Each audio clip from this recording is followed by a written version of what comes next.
Welcome to My Morning Cup, a podcast produced by Costa Media Advisors and brought to you by the generous support of the Tennessee Valley Authority. To learn more about TVA's impact on our community, follow TVA on Instagram at TVA and on Twitter X at TVA News. My Morning Cup, where we have interesting conversations with genuine people. I'm Mike Costa, your host.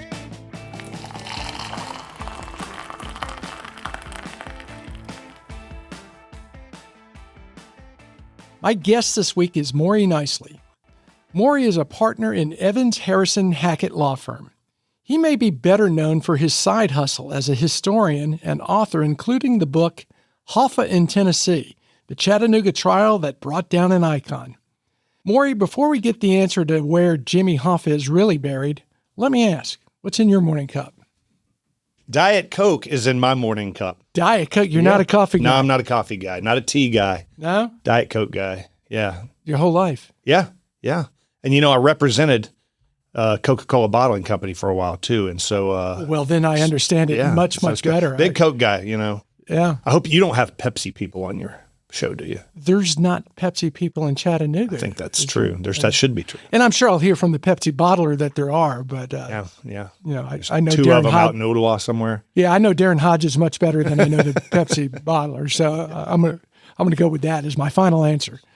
Well, it's good to start controversial this morning. Yes, yeah. So, I mean, we hadn't had enough of that. Well, I'm so glad you're here, and I know Madison, our producer, does not know this story, but Maury is single-handedly responsible for making My Morning Cup the success it is in Chattanooga.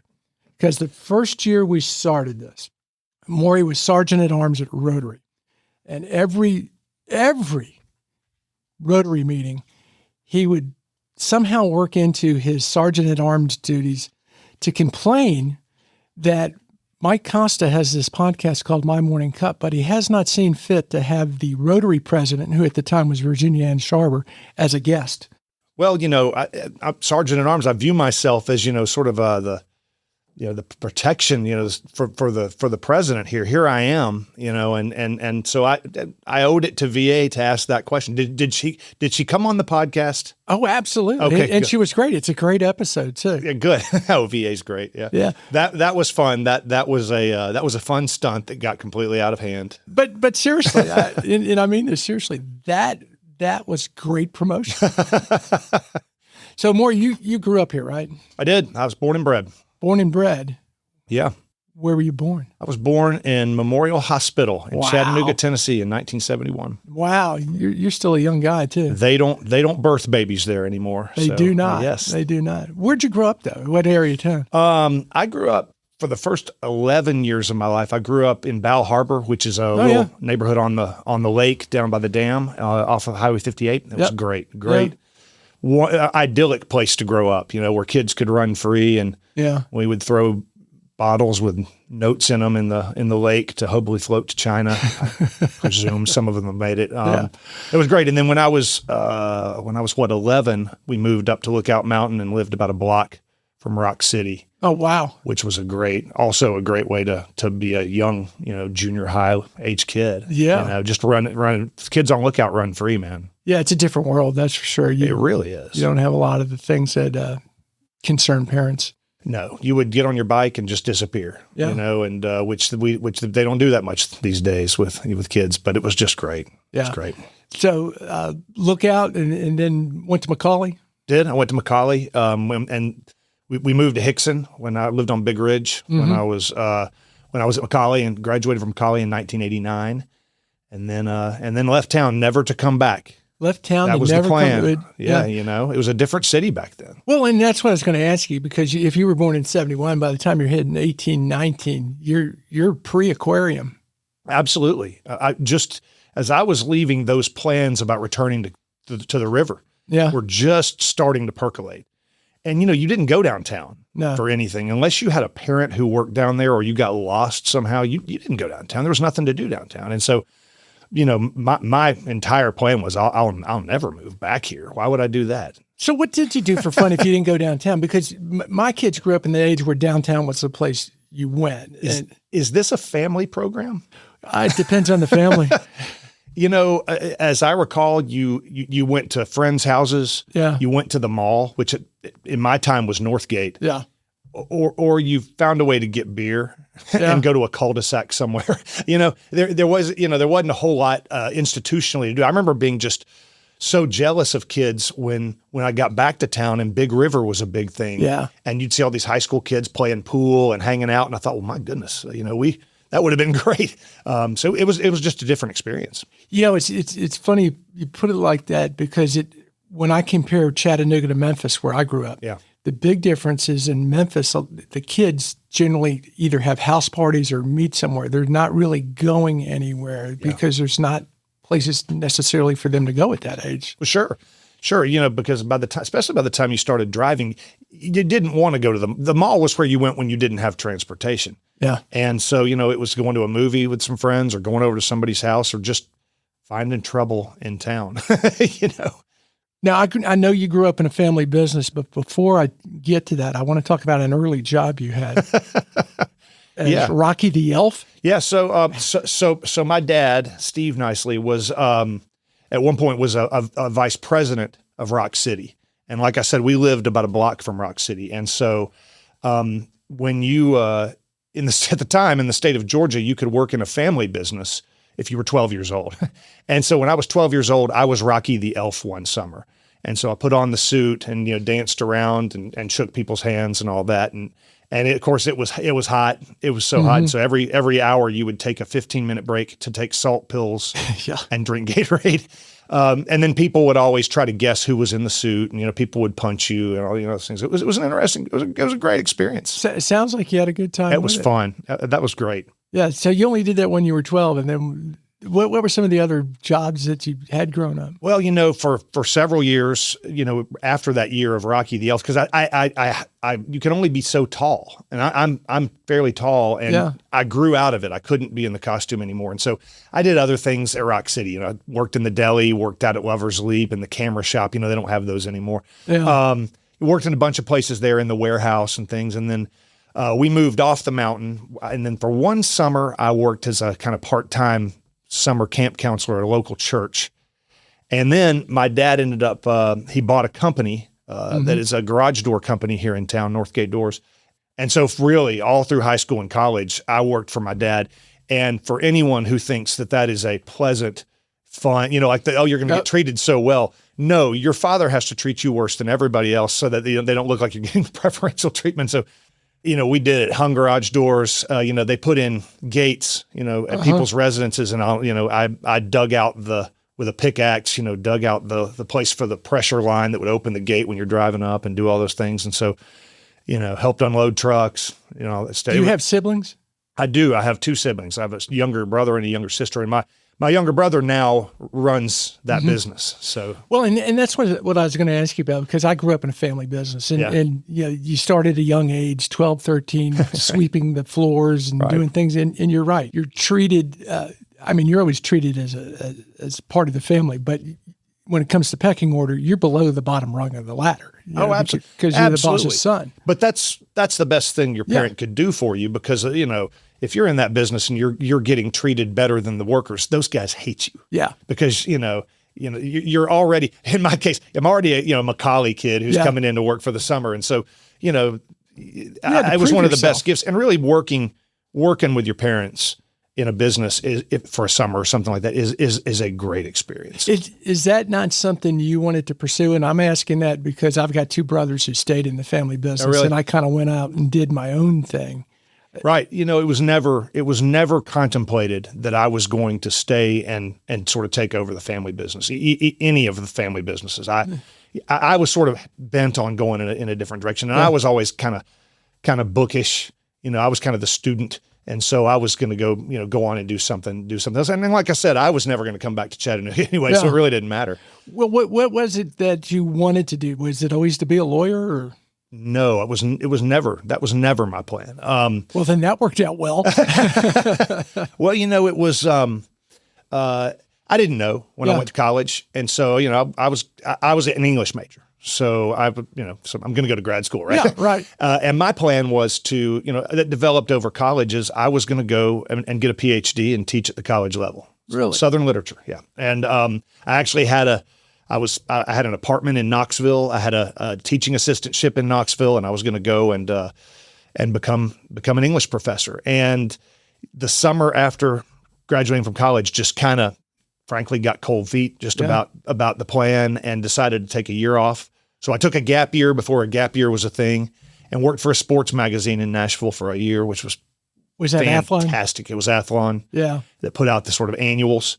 Oh, and that was pre-internet, when you would wait with bated breath in late July to get that. Who's going to be on the cover? What are they saying about the Vols? What are they saying about the Dogs? Oh, absolutely. Vandy's going to stink. Yeah, that was a perennial, yes. Yeah. I don't even think they changed the Vandy article from year to year. No. But it was, what a fun year, because, you had a job, but it wasn't a career. Yeah. It wasn't, you were just showing up, doing your job, and going. It was the year I met my wife in Nashville. It was a fantastic year. And then, just kind of stumbled into, well, I guess I'll go to law school. So as you're doing that, you weren't convinced to be a lawyer at that point. You really just wanted to teach and write? Mm-hmm. Yes, I did. That was sort of the plan. Yeah. Was to teach. And again, the area I was really interested in was Southern literature. Who was your favorite Southern author?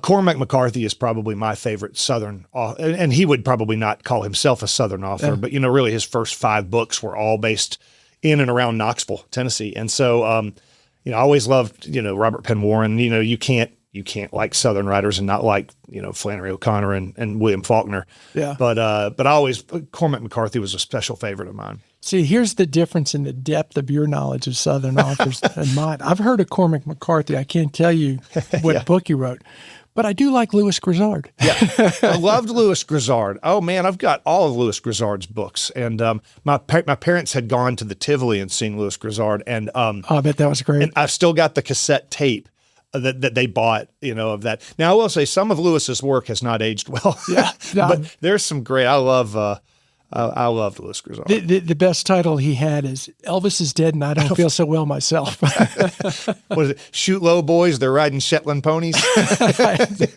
heard that one. Those were great. So you do your gap year, you meet your wife, you're working at Athlon's, which probably you're 22, 23-year-old guy. That's perfect. You're into college football, you're writing, you're doing all that forever. Shit. You decide to go to law school. Why? Where'd that decision come from? Why the sudden pivot? Well, it was I knew a lot of people who were friends who had gone to law school. Yeah. And it was one of those things where you can go and it doesn't mean you're going to be a lawyer. Yeah. Well, it doesn't drill you down to like, okay, now you've got to be a chemical engineer because that's what you went to school to be. It was a very wide open thing that you can do anything with. Yeah. And so let's apply to law school and see where it goes. And as I said, with an English degree, you're going to graduate school. And so that was that was a great way. And a couple of friends kind of talked me into it. It's a great experience. You should go do it. Well, and not just for law, but with the English degree, how important was that ability to write and communicate? Well, to whatever you do. For me, it's been, an English degree was invaluable because it taught you how to consume large quantities of information and distill them down and and to think through and to write creatively and non-creatively. So it was great. But it's kind of funny. I was up at the Ocoee last weekend with some good friends, and a couple of those guys are lawyers that I've known my whole life, and but they were math majors. Yeah. And we were talking about, I think a lot of people will tell you, oh, go be a poli-sci major or an English major if you're going to law school. It'll teach you to write.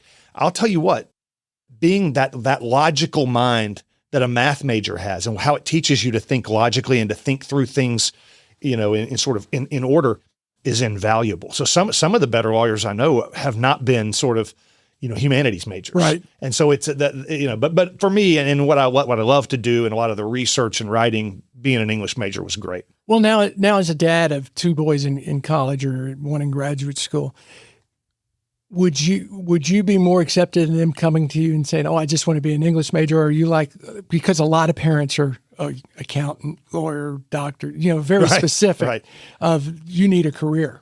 No, we have always had the attitude of, you should think out what you're going to do. But if there's something you want to do with your life and you're you're enthusiastic about it and you want to do it and you've thought about it and you've thought about the pros and cons, go do it. And my oldest child is in graduate school right now and is going on to get a history PhD and wants to teach at the college level. And I think that's just absolutely fantastic. And then my other child is a sports management major, and is figuring out where that's going to take him. And so, that's great I think that's wonderful. Well, it sounds like they picked up a little bit of your two loves there. You got you got the historian who's gonna teach at the college level, and then your Athlon's experience definitely rubbed off on your sports management major. I've never thought about that. And I'll say this about my sports management major. He is more of a sports fan than anybody I know. Really? And so, big time. And so it's fun to watch. Yeah. Yeah. You decided to go to law school. Where you go? I went to Georgia, so I was coming from Vanderbilt and really, frankly, was going to stay in Nashville. Nashville is such an amazing city, and it's such an intoxicating city in the sense that, when we were in Nashville, you're like, well, there's nowhere else. Why would I want to leave Nashville and go anywhere else? And you were there at a good time too, before it all really blew up. Oh, it was more like Chattanooga than it is like Nashville today. And, I was there before the Titans, before hockey, before Bridgestone Arena, before any of that. And so it was, but it was a fun city to be in. It was great. But then, got offered money to go to Georgia and followed the money, which I think is a wise thing to do for a graduate student who's going to be poor anyway. And so went down and spent 3 years in Athens, Georgia, and that was absolutely fantastic too, and probably the best decision, maybe the best decision I ever made in terms of going and trying something different. Just you've been in Nashville for 4 years, go 5 years, go somewhere else and see what that's like. It was a great experience. Is it at that point you're going to be a lawyer, or is it still? Well, at that point, yeah. You're kind of like, every summer you go and you clerk for law firms, and and most people are going to go work for a law firm, and so that was the plan. And again, wasn't sure. I had made the decision. In Athens, the magnet that is drawing you is Atlanta, Georgia, right? Yeah, absolutely. And everybody's so I would clerk half of a summer in Atlanta, and then I would clerk half of the summer in Chattanooga, just because I was from here and I could come live cheaply at home and be here for about 6 weeks. But really still, I was like, well, I don't know that I'm going to go back to Chattanooga. But Chattanooga was changing. Yeah. And then I was, my fiance at the time and I were, talking about, where do we want to live? And 26, but we're talking about where do you want to raise a family? And, the funny thing about Atlanta is, you'd ask people, when we'd be out in something, I'd be like, well, where do you live? And everybody was like about an hour and a half down Roswell Road. And I was like, you're kidding me. Yeah. But then, you got to Chattanooga and everybody's like, well, I'm 3 minutes from work in North Chattanooga. And it may sound silly, but when we started thinking about it to kind of be raising a family here and just to deal with the city, Chattanooga was so much more manageable. Yeah, that's a good choice. And there were a lot of great people that I was working with in Chattanooga that many of whom are still just close friends. That it was fun and it was a great place. Plus, you were never coming back. Well, I wasn't coming back. Yeah. And now I've been back for 28 years. Yeah. Well, it could always change. Yeah. How did you decide what area of law you wanted to get into? So you start figuring that out after your first year of law school. And so you go and you clerk. And so you work at a law firm because law school doesn't teach you how to be a lawyer. It teaches you how to think like a lawyer, I think. And as I had a lawyer who looked just like I had a teacher at Georgia who looked like Ernest Hemingway, and he taught contracts. And he was fun. And it was kind of a neat class. And so I was like, okay, I'll do contracts. I didn't know what I was talking about. And then I got into the summer clerkship, and I was like, ooh, I do not enjoy the transactional work as much as I thought I might, but I liked employment law, which I've always said is the closest thing you get to criminal law without the criminals. And then maybe, it was just fun and, great fact patterns and juicy kind of stuff. And it was, so when I went back for my second year, I just started taking as many employment law classes, and we had a great employment law professor at Georgia named Rebecca White. And so I took as many things as I could take that were related to employment law and union stuff and arbitration. And then when I came back the second summer to here in town, I told her, I want to focus on this if I can. Yeah. And so it worked out. It worked out. And that was a busy department. I was at Miller and Martin, for the first 12 years of my career. And that was a busy department at the time. We represented Coca-Cola bottling and Crystal and some other things to where there was a lot of travel and it was busy. And so it was a great way to learn. And it was a great experience. So if you're talking to a second year law student and they're not sure where they want to go, what's your advice to them? If they're not sure what they want to do? In terms of their law degree? Well, if they're saying I want to practice, but I don't know what area. Yeah. It's interesting because I think, we are now a small firm. We've got about 10 or 11 lawyers. And, our associates get a very broad-based, so you don't have to figure that out early. At a larger firm, you do to a degree. We're going to put you in the litigation department. And so, you want to, you could get pigeonholed. And so I would tell someone, well, if you're going to go to a big firm, talk with them about what you might be doing. Because, I've talked to people over the years who are like, I got there and I was suddenly doing estate planning, and that's never what I wanted to do, or that is exactly what I wanted to do.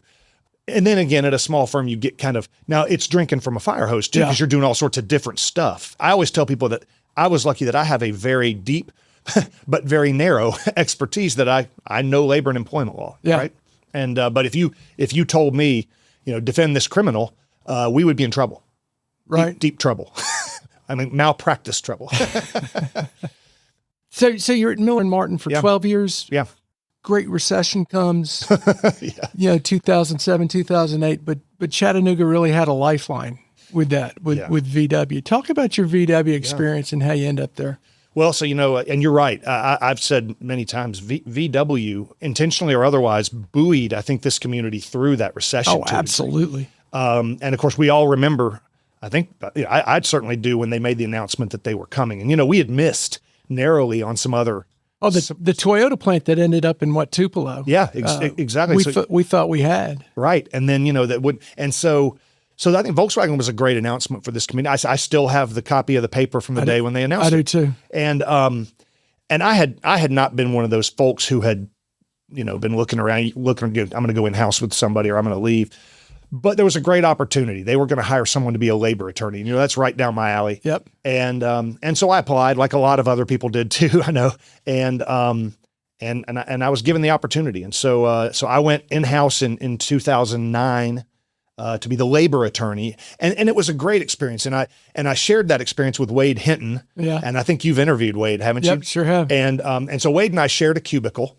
Did you really? Yeah. And he's a great friend, and we had a wonderful time working with him. And it was a great experience in that we're creating something here. Volkswagen had been in Westmoreland, Pennsylvania way back in the 80s, but they had no real manufacturing presence in the U.S. And so we're creating, for me, we're creating all of the rules and we're creating all the policies, and we're dealing with things, and we're training people as they're onboarding, 2 dozen, 3 dozen people every week.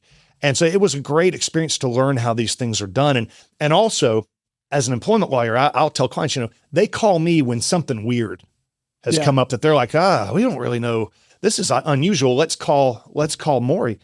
But what I didn't see were the day-to-day, just run-of-the-mill dumb stuff that happens. And so I got to see that. So it was a great completion of the education of how employment and employment law works. So it was a fun thing to be along, and Wade was a fun partner, and some other folks, Scott Wilson and some other folks that were fun to be on that ride with. Well, and when you guys were there, that was when VW was new, and it was, it really was that, lack of a better term, savior. Well, yeah. And it was that point where if someone said, "Where do you work?" and you said, "Well, I'm at Volkswagen," they're like, "Oh." It was like a special. Yeah. They were the new toy. And so it was a lot of fun. And of course, for most of the time when I was there, we were downtown. They were just building the plant. That's true. I forgot about that. Yeah. And so it was a neat experience. Yeah. How many years were you there? I was there for a year. Oh, for a year? Yeah. Yeah. And then what was the impetus to go out on your own? I had a couple of good friends who we had, for years, we had said, if we ever were going to do anything differently, we'd try to start our own firm. Mm-hmm. And like I said, it was a great and interesting experience to sort of watch a manufacturing facility build. But to be honest, I knew I wasn't going to stay there long term. And I got an opportunity with a couple of those friends who had said, we're thinking about doing something. And I said, that would be great to work day in and day out with good friends of mine in a small environment where we control. And I did what I think a lot of people should do. And I was about 40, almost 40. And I said, this is a great time to sort of say, what's important to me? Is it making piles of money? Is it high prestige? And what I found it was just controlling my own destiny, and not that I do, but if I want to go play golf, I'm going to go play golf. Well, you control your time, and that's your most valuable commodity. It is. And to have this opportunity with these folks. And then there was also a guy who I really respected, and his name is John Harrison. And he's probably about 12 years senior to me, and had always been a well-respected employment attorney in town. And he was thinking about doing something different. And so he started talking with us. And so it just kind of snowballed. And then it turned out that he knew somebody who was like, hey, we're thinking about doing something. So about 5 of us came together and started our firm in 2010, which was a great time to start a new business in the middle of a recession. But it was the best decision we've ever made. Well, and you mentioned you were about 40 at the time. I imagine your boys were probably not even in their teens at that standpoint. Oh, no, they were, I think, 6 and 9. How much intrepidation went into that decision to say, I'm taking the security of a major international company and saying, absolutely. Well, leaving the first firm to go in-house was like jumping off a branch. Yeah. And you're like, and I'd never left before. And that took a lot of faith. And then, leave. Cause when you go in-house, you hand off all your clients. Yeah. And so I'm coming out and I have no current clients. And so no one you could bring to the new firm. No. And the people who are leaving firms, they're hoping their clients are going to come along with them. Yeah. And so it was a real act of faith. And I will say that I am extremely fortunate in that I'm married to my wife, who is we've been saying that for years. But. Absolutely. And people always say the better half, and that's totally true in our case. But my wife had and has a good job and a reliable job, and so she was supportive as well. And so not only did we have the sort of financial support to give me the ability to take a chance, right, but she could have said, Maury, we've got a good job, a good thing. You don't need to be doing this. And I would have probably not done it. But she gave me the rope to go try something that was totally nuts at the time, with 2 young kids and all that. But and it was touch or go for a little while, But talk about those touch and go, and specifically, what was that first day or week like? You guys get together and say, we just hung our shingle. All right, what do we do now? Yeah. Well, I think my first thing was like, anybody got anything I can do? And well, you know what it is, and what ended up being a lot of fun, and I didn't realize it would be as fun as it was going out and stirring the pot and trying to find business. Yeah, calling friends, clients, people I knew, and saying, hey, would you like to go get lunch or a cup of coffee or go get a beer after work? And you know what they all want to do? They all want to go get a beer after work. Yep. So I was going out like 4 days a week and getting beers after work. But you're just trying to. You're networking too. And I was lucky in that I had a lot of people who gave us a chance and put some faith back in us and said, yeah, we'll give you some business and see how you do. And then, and it's been great. It's been wonderful. And then we've had the ability to grow just a little bit. And what was the point that as a firm, you guys realized this thing's going to work? Well, I'll tell you what's funny is I remember one of my partners that we started this with, and his name is Philip Byram. And Phil and I were on the street. And we ran into an older lawyer, one of those guys who just hung his shingle. Yeah. And he's about 70 at the time. And we said, hey, when do you stop waking up in the middle of the night worrying about the pipeline, when you might run out of work? And he said, I'll tell you when it happens. And so, so the way our firm works, is, you have a certain amount of overhead that you have to cover every month. And what you collect, if you exceed that, well, hey, you made some money this month. If you don't exceed that, guess who you owe money to? Yeah. And so there were a lot of months where I came in, I worked every day, and then had to write a check back to the firm at the end of the month. That's fun. It's horrible. But I'll tell you what it was. It was about 18 months. Yeah. After 18 months, I said, this is going to work. We're going to be able to subsist and send the kids to college.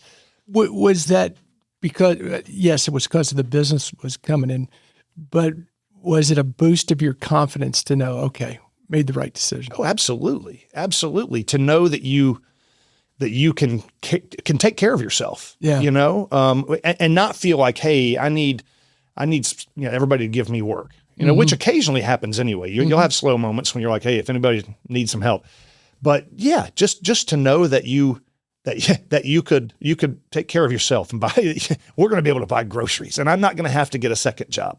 It was a great boost, and it's been a lot of fun, and the great part has been is as the years have gone by, we've had several people join, and most of them have been people that I have been great friends with for decades. Some of my best friends are now my partners. Yeah. And it's been great. And I think we just have I'm very proud of just the environment we have, because we're all good friends. Yeah. In addition to being legal partners and business partners. It gives you some extra pleasure in going to the office every day. Oh, it does. And we, about a week or so ago, we had our firm retreat. We go up into the mountains and rent a cabin for a weekend and, act like idiots but have a great time. And it reinforces how happy you are to work with these folks. And, their kids have grown up with us as mine did with them. And it's been a wonderful experience. Well, and that camaraderie is important because particularly with a lot of big companies, and I've been pretty critical about consolidation, particularly in broadcast industry and those companies that don't necessarily foster that. Right. Right. You're just a spoke in the wheel. Well, that's what I've always talked about, the feeling of, well, if I keeled over right now, they'd just sweep me into the corner and have somebody in the desk in 10 minutes. That's not a great feeling. No. And, and we tried to be very conscious from the front end that we even, we wanted our staff not to feel like, well, you're just staff. Our staff, they're partners in this business too, because frankly, the people who came on board with us when we opened in particular, they were taking the same risk we were taking. And I appreciated it greatly that they were willing to come out. And some of them came out they left big firms where they had that same solidity. Yep. They said, hey, I've got a great job here. It's paying. Am I going to go with this idiot who might not be able to pay me a paycheck, but I'm going to give it a shot. And so, we owed them and appreciated them for doing that. It's almost that Jerry Maguire moment. Who's with me? I'll go with you, Jerry Maguire. Yes. yeah. I'll go with you, Maury Nicely. Exactly. Yes, it was. Thank you for comparing me to Jerry Maguire. This is great. Well, you do look a little bit like Tom Cruise. Thank you. Very little. Thank you. But right. Earlier you mentioned a second job, and you don't have a second job, but you have a second love. Yeah. Being history and you do history tours of downtown Chattanooga. Talk about how that started, what attracted you to it. I know probably back to your academics and history and all that's very important to you, but what spurred you to do that, and when did that start? Well, I don't think you can grow up in Chattanooga, Tennessee and not be just awash in history, right? What a historic, and I grew up near the lake, and just the imagination of, what was under those waters. Towns. Yeah. Of Old Harrison and things like that. And then, the Cherokee and with where my dad worked at Rock City as when I was a young man or a young kid, they had all you'd get Indian tomahawks and you'd get Civil War hats and, and I was just we were into playing Civil War soldier. And so it was just, you're walking on top of it. And so I always loved the history. And then there was one year when we were young, a married couple, that my wife and I just happened to have traveled to some historic places. Like we had been to Savannah and maybe like Rome and then, St. Augustine or something. And I was commenting to my wife, I said, we've got every bit as much history as these places do. We're just not telling the story as well as they are. Yeah. And I said, I'm going to write a walking tour book. And I said, it'll take about 3 weeks. And 3 years later, I was done. I was going to say 3 weeks. Yeah.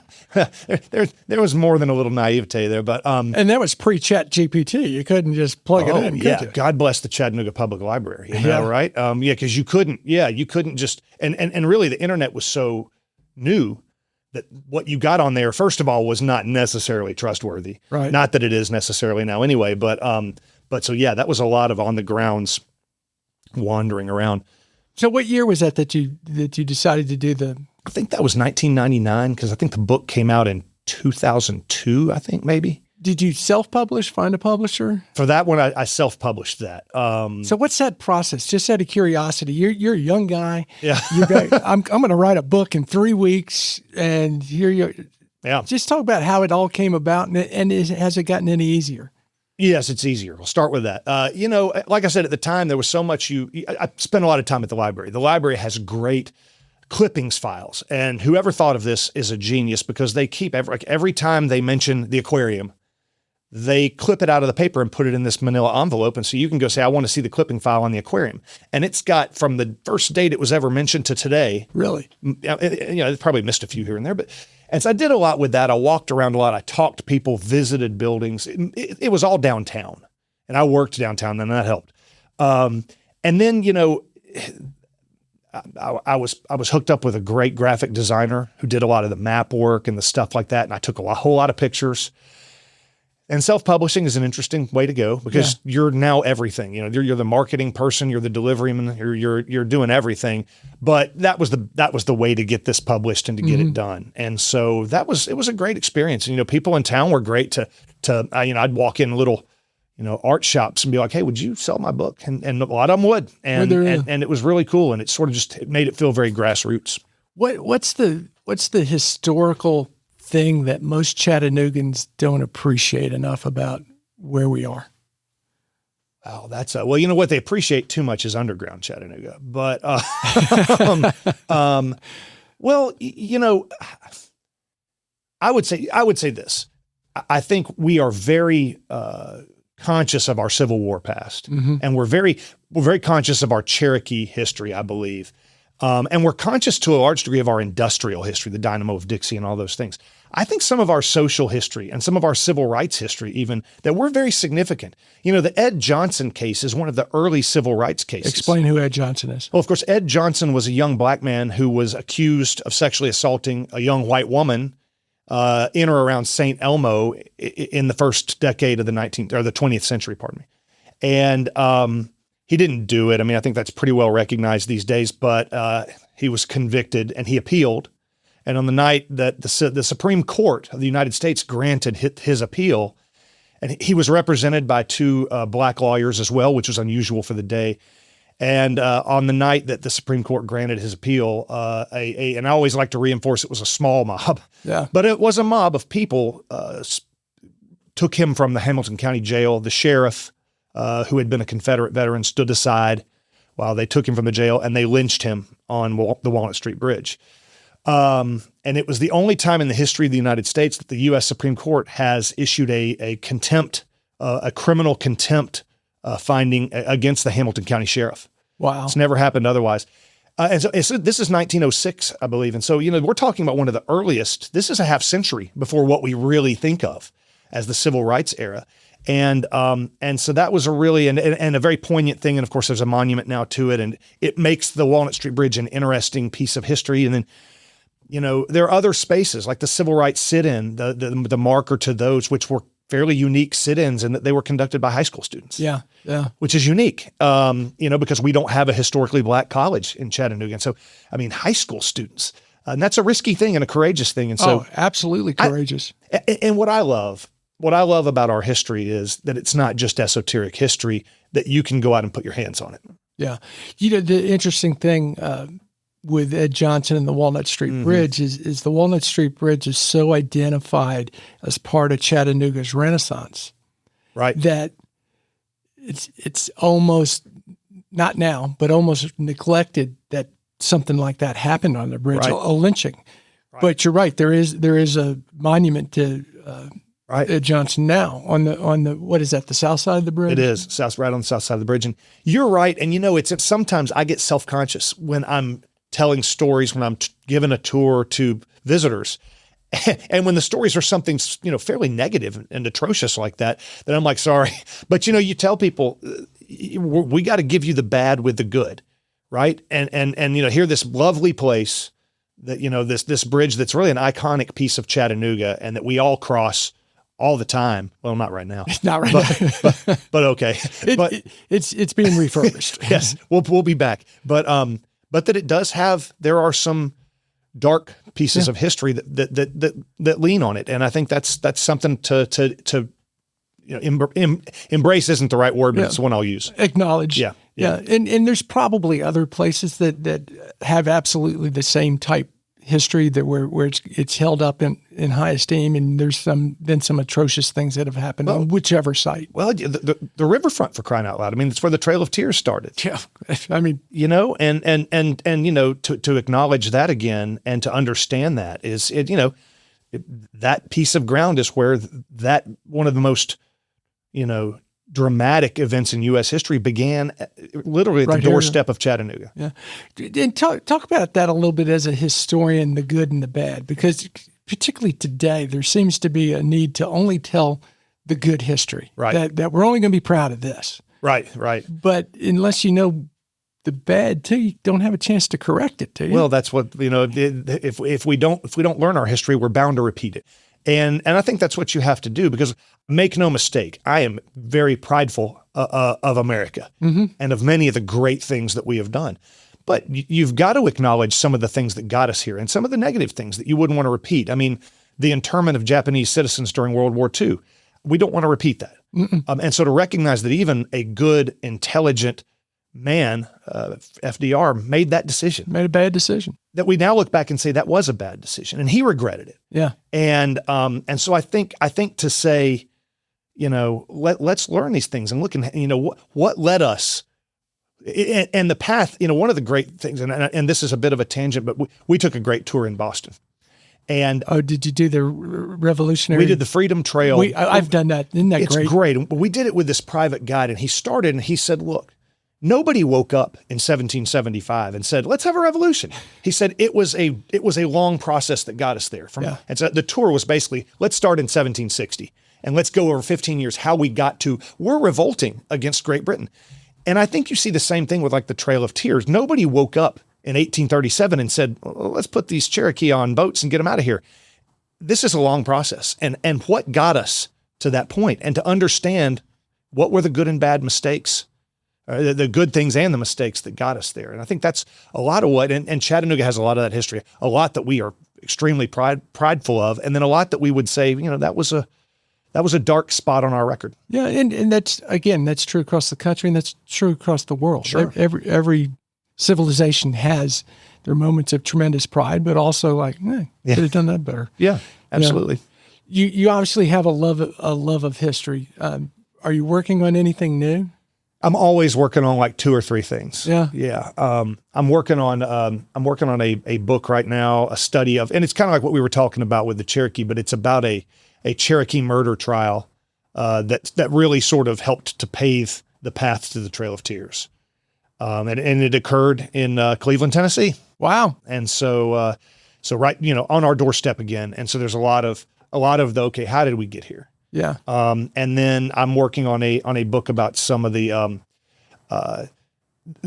art of the Civil War in and about Chattanooga. So, you think of the painting that's at Point Park of the Battle Above the Clouds and sort of the history of, okay, why is that here and what does it depict and who commissioned it and who painted it. And so some of those things and just, other things that I stumble on from time to time. Well, and along the history lines, but more recent history, because you grew up here and you vowed you weren't coming back, as many people of your age and generation did, because there wasn't much to offer.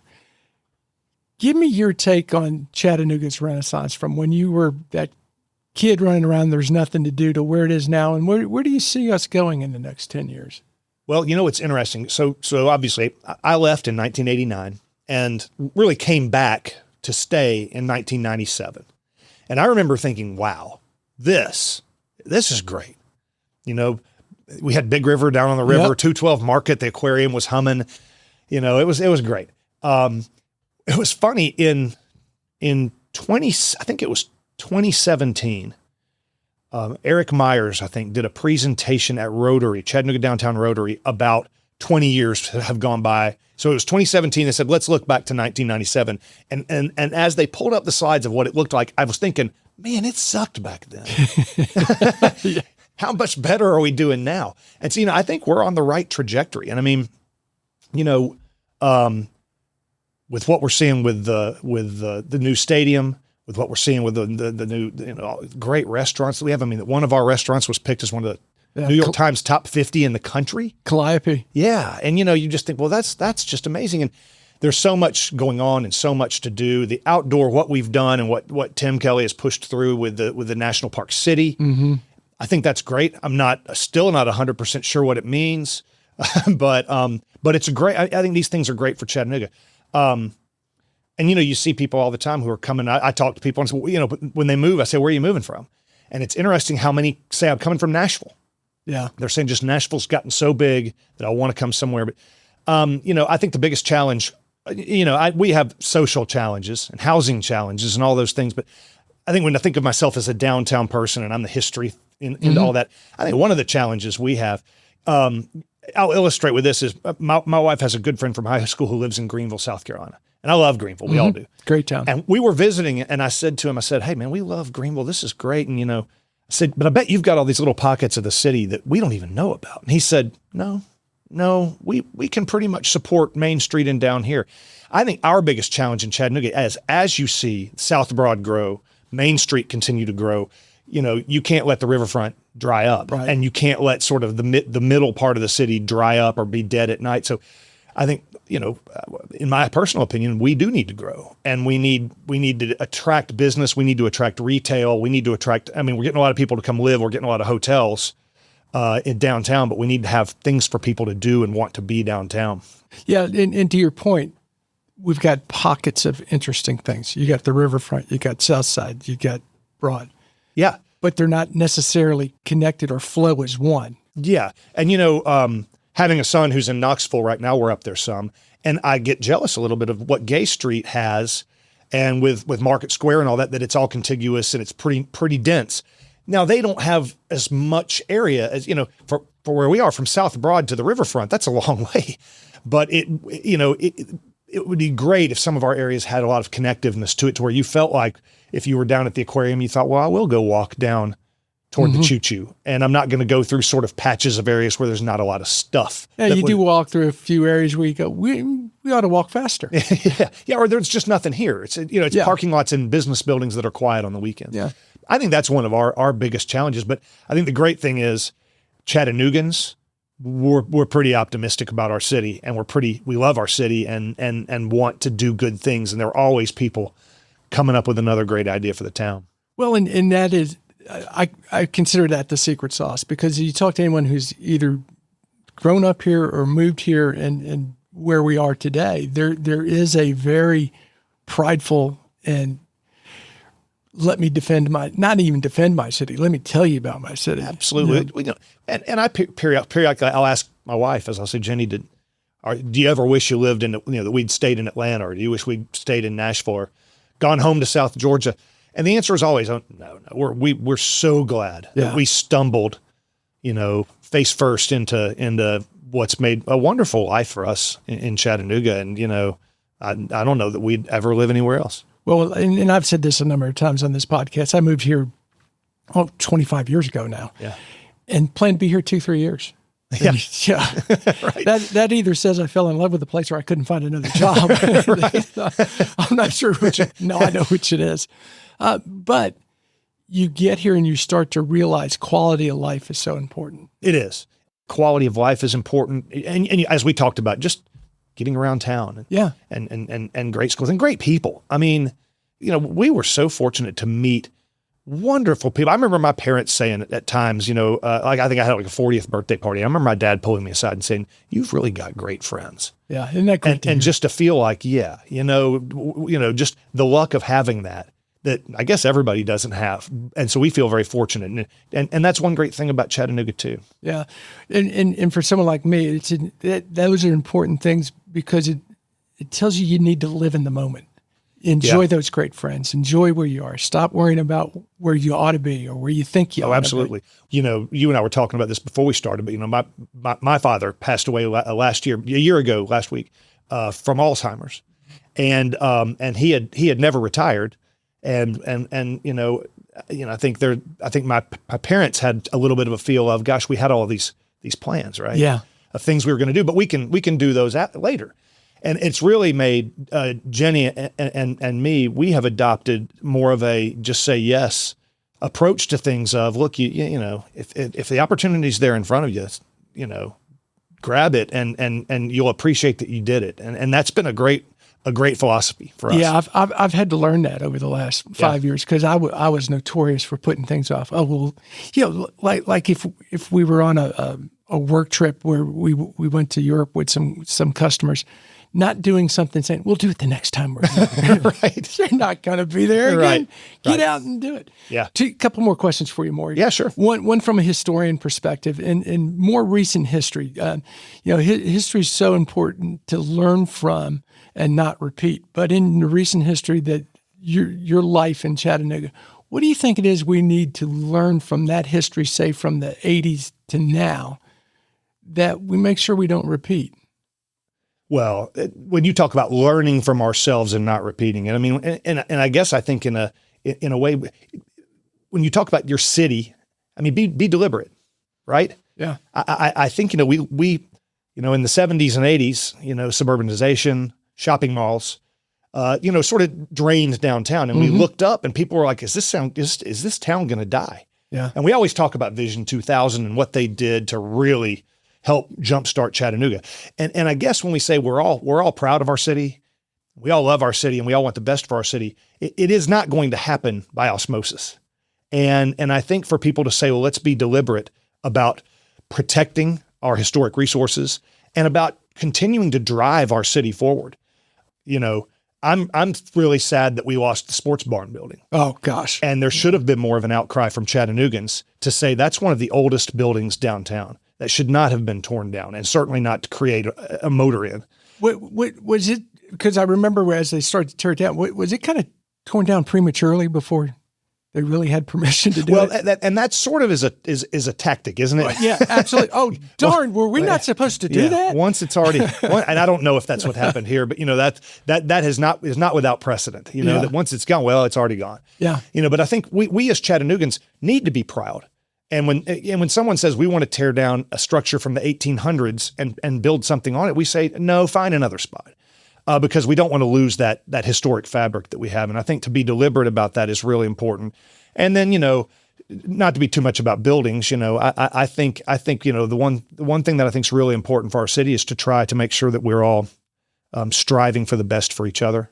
Yeah. Across all lines, class, race, you know, age. And I think that's really important for us, and to make this the kind of city that everyone feels like is treating all of its people the way they should be treated. And I think that's really important for a city. And I think, again, for me, that goes to being deliberate. Yeah. And just being deliberately caring and careful. Well, I like the way you put that, be deliberate, because really at the end of the day, everyone wants the same thing. They just want a better life for their kids. Yeah. I mean, pretty much that's it. Absolutely. Yeah. Absolutely. Last question for you, but before I get to it, I want to remind our listeners who makes all this possible. Thank you to the Tennessee Valley Authority for sponsoring My Morning Cup. Follow TVA on social media to learn more about its multifaceted mission of service, and visit TVA.com/do-good-here to explore exciting TVA career opportunities. All right, last question. My standard last question. What would you tell that 25-year-old Maury Nicely is important for a happy life? Oh, God. You know, it's funny how that changes over time. Absolutely. And, you know, we just on Sunday celebrated my mother's 80th birthday. Oh, happy birthday to your mom. Yes, thank you very much. And she's doing great. And she brought over my little junior high age niece, who came and had dinner with us, and we had a great time. And I found myself yesterday and even this morning thinking about what a wonderful time that was, and how much I treasure these times. I'm lucky to have spent my adult life in the same town where my parents are, where my brother and sister are.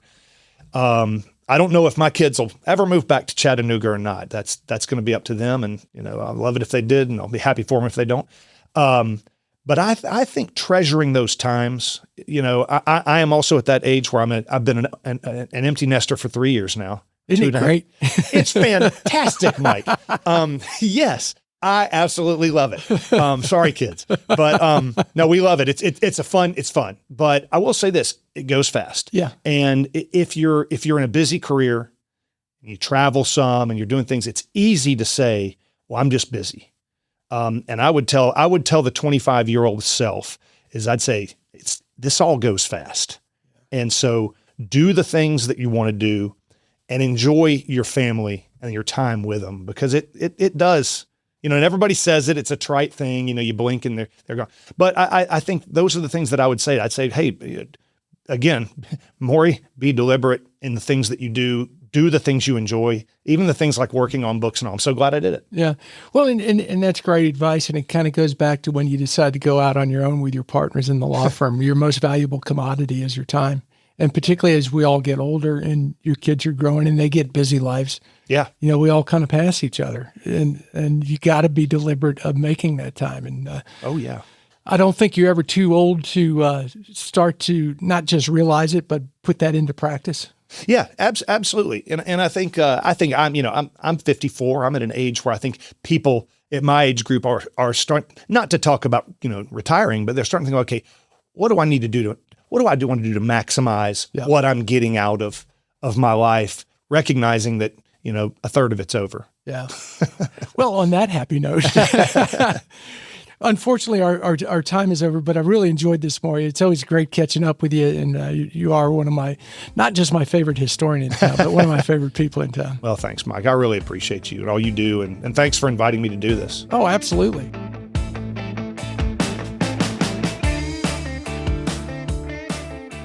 Thanks for listening to My Morning Cup, a podcast by Costa Media Advisors.